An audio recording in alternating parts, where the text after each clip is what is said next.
Sorry, there are speed bumps and trailers. Love that. Love that for me.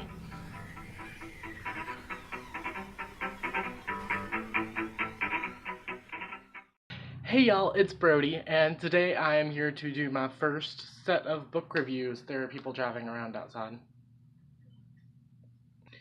My first set of book reviews for 2019. It's one of my goals to review every book, if possible, that I read this year. So that's what we're gonna do. I've said before on Twitter and I think on my channel that I don't believe, my hair's a mess, that monthly wrap-ups are going to be something that works for me. So what I've decided to do is to just attempt to do a review video for every 5 books that I read. I think that that'll be enough for like a full video content wise, and also help me to not forget stuff about the books that I want to mention. Even though I do keep track, I keep like a Word doc and like a spreadsheet and stuff. It's just easier to review stuff for me whenever it's fresh on my memory. There are so many people walking around outside, this is uncomfortable. The first book I have to review is the Demon Bear saga that I mentioned in my TBR video for January. It's a bind up of the New Mutants and X-Force. It's a bind up of the story of the Cheyenne mutant. Her name is Danielle Moonstar. She's had a bunch of different code names, so I just call her Danny. That's what we're gonna call her. And all of her life, Danny has been plagued by this demon bear that follows her around and like killed her family and like infiltrates her nightmares, and it's causing her a lot of stress.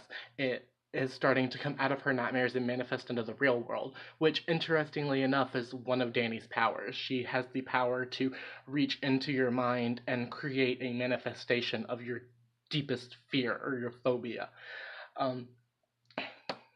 There are also some other stories in here that I really don't care that much about. It's just like the last few pages. There's another character who is an Apache mutant named, what is his name? Warpath. There is another mutant later in the series, I guess, that is an Apache, and his name is Warpath, and he has to deal with a demon bear of his own. But since the purpose of this bind-up is mainly for Danny, that's what I'll be covering today. Okay. The pros of the Demon Bear saga are, number one is the art. The art in here was fantastic. It was super spooky, super dark, and that's the kind of stuff I like. I know that the X-Force and the New Mutants aren't technically superheroes, because that kind of defeats the purpose, because with the mutants in the X-Men universe, they are just trying to learn how to harness their powers in order to be, like, helpful functioning members of society. So we don't call them superheroes, which I think is interesting. Instead of putting them up on a pedestal, they are attempting to just learn how to be, and that's something that I really appreciated. I also appreciated the Native American representation. All my life, I have been dreaming of a Native American superhero, even though she's not a superhero.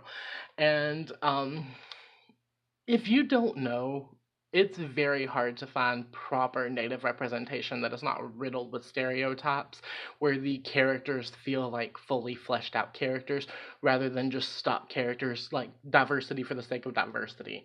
Oftentimes it is very offensive and very terribly done, and I think with this, for me personally, even though I am Cherokee and not Cheyenne, I could feel a lot of myself in Danny, and I think that she is an amazing character, and I'm glad that she kind of takes the lead on things here.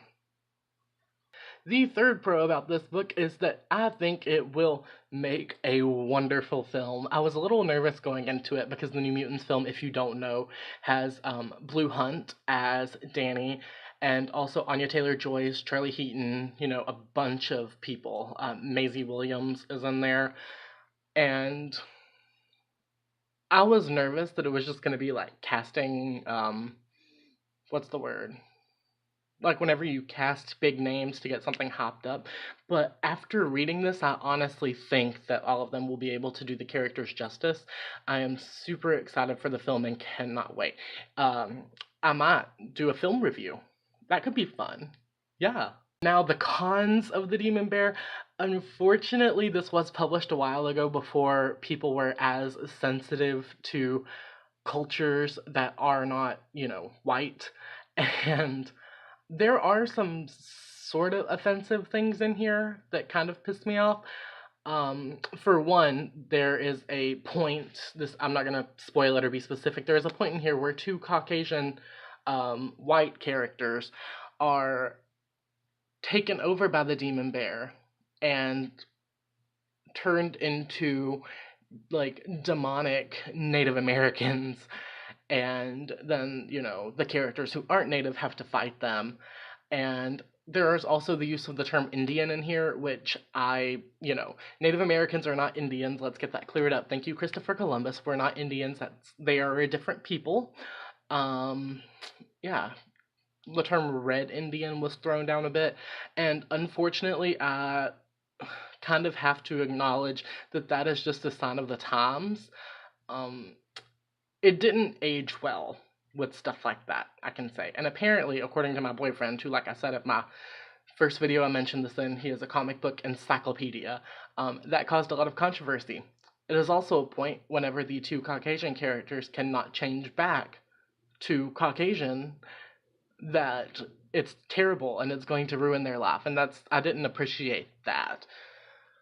Overall, though, I think the good outweighs the bad in this, and like I said, all of the native representation except for the, turning black people into demons, which could be an interesting, playing devil's advocate here, could be an interesting, way to comment on cultural appropriation. That's a thing. I would, this is a solid read if you are looking to get into comic books or graphic novels or sagas or whatever. I highly recommend this, as well as if you're looking for native lit, because Danny Moonstar is a fucking badass. And I gave the New Mutants Demon Bear Saga 5 out of 5 stars. The second book I read this month, and these are probably out of order, I have a Twitter thread if you want to know the exact order, but I'm just doing my best here, is Pet Sematary by Stephen King. I have a lot of thoughts about this, which we'll get into. We'll get into it in a second. If you aren't aware what this book is about, Pet Sematary follows a family who has just moved to a new town to kind of start over their life. There is the father, the mother, and then the son and the daughter. And the children are around 5 and 3. They move to this new town, and there's this creepy old neighbor man who's like, let me show you what's on the trail behind your house. And it's a pet cemetery where the local children go to bury their dead pets, and it's depressing. What else? And then this isn't a spoiler. Really, this is, kind of the point of, this is the plot of the story, so it's not a spoiler, it just doesn't happen until later, because that's a common thing with Stephen King I've noticed, is that the plot of the story doesn't really kick in until, about halfway through the book. The family's son, Gage, unfortunately gets killed. He gets hit by an 18-wheeler, while they're outside, having a picnic or whatever. And the father, who is overwhelmed with grief, decides that he's going to bring his son back, because earlier in the book, the cat died and it worked to bring the cat back to life. So now there's a zombie cat, and he's okay, I'm gonna bring my son back, and it's just people being fucking stupid. I will say, this book, if you've seen the movie, you don't have to read the book. It's basically the same thing, except it's a lot wordier, obviously. There's nothing in the book that wasn't in the movie, and I don't feel like you would miss out on the story if you only chose to watch the movie, be that the original film or the remake that's coming out soon, which I will go see because I am trash for horror movies. Pros of this book: it's very atmospheric. Stephen King is very good at atmosphere. Instead of horror, it really felt more to me like a commentary on life and death and how it's tricky when you meddle with that stuff, and regrets and loss. But I would say overall the prevalent theme in this book is grief. And that's something that Stephen King does very well. I was reading this book on my way to work one day because, yes, I faced my fears and read on public transport. I've been doing it for a while now, and I feel like I can finally let go of my anxieties of, missing my stop.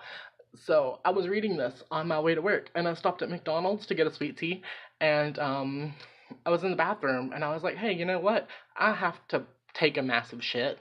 It's gonna take a while to get out of here. Let's read while I'm doing it. And this book made me cry in a McDonald's bathroom. I posted about it on Twitter. The cons of this book are, of course, that it's Stephen King. There are slurs. Um, but it's Stephen King. What do we expect? It's kind of a common thing in his book. Also, I've realized that I'm just not a fan of King's writing style when it comes to novels. I think he's a lot better as short story authors. I think his writing style lends itself better to that. He likes to be wordy. Um, I was reading this on my lunch break at work because I read it in like basically 2 days. There's a guy in his car looking at me. I read this basically in 2 days, and I skimmed the climax, and that's bad because it kept calling back to things prior, and I know that that's like to build atmosphere and tension, but it just didn't work for me. I don't think in a book you should ever have your readers wanting to skim the climax. Um, yeah, so that was my main issue with it. Is his stuff is just too wordy, and it kind of felt like just trying to get the word count up. Also, I know this ain't no first edition, and there were plenty of grammatical errors in this, and like layout errors. Uh, yeah, that's not fun. I get that he's Stephen King, but I am still going to comment on that because I believe that all authors should be held to the same standard, especially whenever you're such a successful author. That doesn't excuse editing errors. Maybe that makes me a bitch, but whatever. All in all, I ended up giving Pet Sematary 3 out of 5 stars. It's not my favorite King. It's not the best King. I will say that it is the darkest King I've read so far, and it deals with grief very well. I found the representation of grief to be extremely accurate. Uh, so yeah, there's that. The third book I read, which I don't have a physical copy of, so I can't show you because I don't know how to pictures, is Finding Baba Yaga by Jane Yolen. This is a short novel in verse that I picked up while I was at Barnes and Noble, just because I thought maybe, I want to read more poetry this year, and I ended up reading the whole thing, like while I was in the store. This book follows a girl whose father is abusive. I'm not sure if her mother is also abusive. I think it deals with like alcoholism as well as physical domestic violence. Um, and she runs away one day and ends up like walking through the woods as children do when they run away. My hair is not working today. Walking through the woods as children do when they run away, and stumbles upon Baba Yaga's house. If you don't know who Baba Yaga is, she is a witch of, I believe, Russian folklore, and she's the one that like she has like iron teeth, and like her house is like on chicken legs. So yeah. Um, Unfortunately, this book was very short. I don't have that much to say. I can say for the prose that I found Finding Baba Yaga to be beautifully written. It was very atmospheric and was able to tell a story in just like a small chunk. You know what I mean? It wasn't overly drawn out. It wasn't overly flowery. It was very blunt at times, and I appreciate that in poetry. The cons of this book are that it's very short and I wanted more. I was left feeling kind of unsatisfied with the whole thing overall, and it didn't leave too much of a lasting impression on me, and it wasn't good enough for me to like buy it after I'd read it. So, I didn't feel the need to own a physical copy of this. And I ended up giving it like 3.5 stars. I think that's what I'm settling on. The fourth book I read was Practical Magic by Alice Hoffman. If you're not aware, I am running a book club now. It just kind of started. I will leave the Twitter link down below. It's called @2 Book Club because, I don't have anything else going for me. So I'm trying to establish myself. So yeah, go follow me on Twitter. I've already posted the February and March books that we will be reading because I want everyone to have enough time to, get a hold of them, uh, get you on the wait list for the library, do whatever you want. If you aren't aware what Practical Magic is about, it follows a clan of witches who live in this like very grand yet decrepit mansion, and they kind of have a name for themselves. Everyone knows to stay away from the Owens family. As it goes in tiny towns, people will talk shit about you all day until they need something from you, and then they are begging at your feet. And then after they get what they need, they go back to talking shit. And that's what happens to the Owens women. A lot. The main focus of the story is Gillian and Sally, who are two sisters, and it follows them from childhood throughout their life. Their family died in a fire, and they were sent to live with their aunts. And then one night, Gillian runs away and goes on living her, wanderlust life. She's very rebel without a cause, whereas Sally is very, I am the responsible one. They compare them to the sun and the moon, which I thought was pretty accurate. Later in the story, once Sally is, an adult, it follows her two daughters as well, whose names are Antonia and Kylie, and who are also dealing with their own shit. Once again, the plot doesn't kick in until, a good chunk of the way through. But kind of the driving force in this story, anyway, is that Gillian comes to find Sally after they've both been living their lives and trying to make it on their own, because Gillian's abusive boyfriend is dead in the front seat of their car, and Gillian has driven all the way from a truck stop to Sally's house with this dead body and asked Sally to hide him. That's where the plot kicks in, if you can call it a plot. Pros of this book are the witchcraft is amazing. It's more along my practices that I've read. It's hard for me to find anything that really vibes with my practices, with my craft. And this did. It's the very small, very daily, devotional, intentional, semi-realistic, that's not a word. Very small, daily intentions, small cures, things for good luck, stuff like that. And I appreciated that I could see myself and my practices in this story. Another pro of this book is that it is full of kick-ass women. Men play a very small role in this story, and it's one about family and kind of found family as well. There are some not shitty men later in the book, but, the men aren't important in this story. And, I love Sally and Gillian, who I would argue are the two main characters, even though it focuses on the family as a whole. I find myself relating hardcore to Sally and feeling the need to be the perfectionist and everything. But also kind of relating to Gillian with her issues with romance and stuff like that. I don't know, I just related a whole hell of a lot to all of the characters in this book, and I think that's amazing, where I don't see myself in one, but 6 characters. The cons of this book: it is a character-driven story, and if you do not like character-driven stories, you will despise it. I saw a review online, I can't remember, but if I do remember, I'll post it down below in the downstairs, y'all know the deal, where they compared and contrasted the film and the book, because most people are more familiar with the film. With the film, you could take any two sisters, any two characters, to replace Sally and Gillian, and it would be the same story. With this, Sally and Gillian are kind of irreplaceable, and I think that that's amazing. That, yeah, I don't know. I'm not usually a fan of character-driven novels, but this one did it for me. And maybe it's because I am, as you can see, branching out of my YA. As you can see, I am branching out of my YA contemporary hole and reaching for magical realism and fantasy and thriller and stuff like that. I'm working on it, okay, guys? I'm working on it. Another con of this book is kind of like Stephen King. Alice Hoffman, I found, repeats a lot of stuff.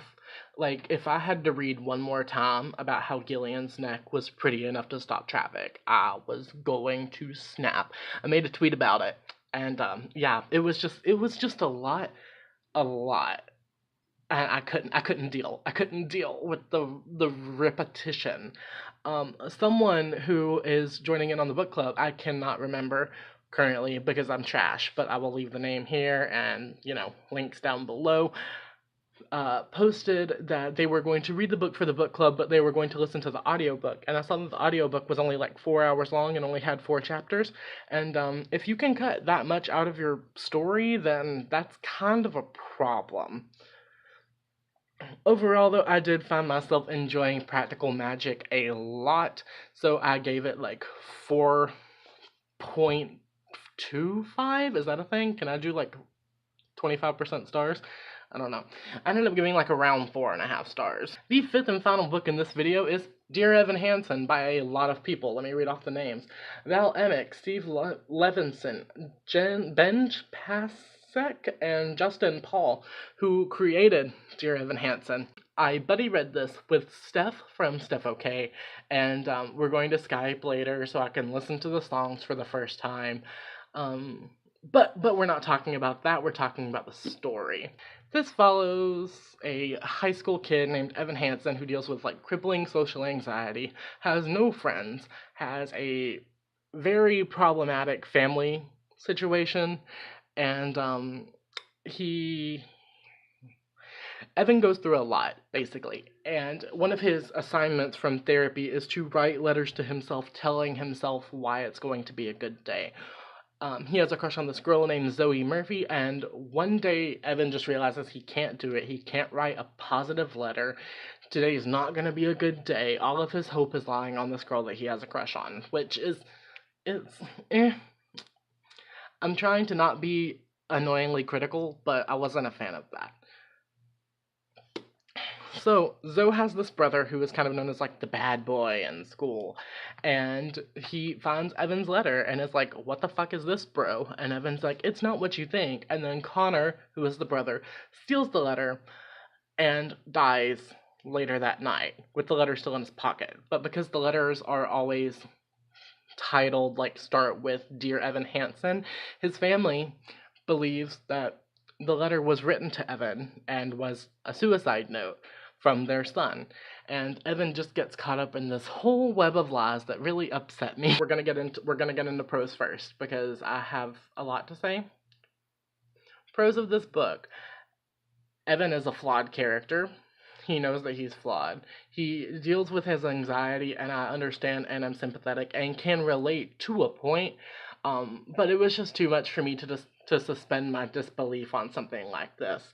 Evan is a pretty realistic character. He felt a lot like me when I was in high school, dealing with the anxiety, feeling invisible, having no friends, stuff like that. Also, I related a lot more heavily to Connor, the dead kid, if we're not on the same page, than I expected, and I appreciated that. It dealt with depression and family issues and a whole host of things, and I just felt very seen by this.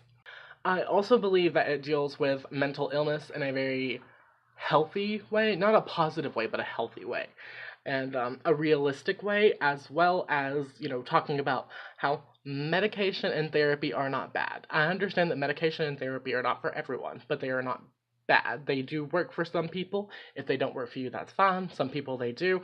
Evan is a character who it works for up to a point, and, that's okay. I appreciated a lot in this.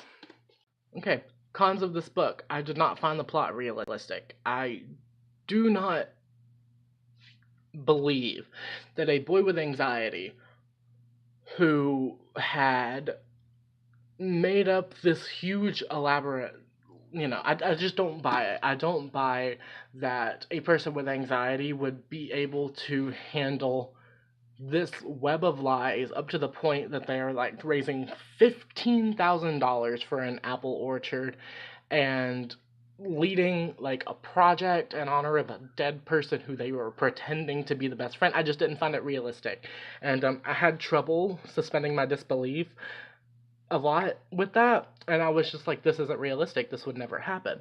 I understand that mental illnesses can and do make people do things that don't make sense to other people. Maybe that's just the case with this for me, but I couldn't get into that, and I did not, and at that point I did not find Evan sympathetic, because I have always viewed death and suicide, and as someone who had students at my school who passed away, which we're not going to get into, um, as someone who has experienced something like this firsthand, it's annoying to me to see the trope of like, oh, they're dead, let's pretend to be their best friend now. And when it's done in a serious manner, not like a Heather's manner. With Heather's, I'm fine with it, it's making fun of it. But with this, it took it very seriously. And that just did not sit well with me. I'm going to give Dear Evan Hansen 3.5 out of 5 stars, just because I had problems with a lot of it, but I still found myself enjoying it and able to relate to the characters. So, yeah. I hope you enjoyed this video and hearing my thoughts on all of these books. If you did, please consider leaving a like and a comment. It helps me to know who's, like, watching. And I always am down to talk to y'all. So, comment question of the day. Let's think of a comment question of the day. We're going to keep it simple. These were my first 5 reads of 2019. I want to know what your first read of 2019 was or is, if you're still reading it, and how you enjoyed it / are enjoying it. Yeah, there we go. Leave me recommendations and thoughts and opinions and stuff down below. As always, though, we're going to keep the comments spoiler free because, you know. Out of the 5 books that I've reviewed in this video, I enjoyed the Demon Bear the best.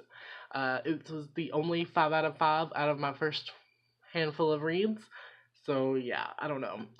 Would highly recommend this. I hope you have a wonderful whatever it is, wherever you are.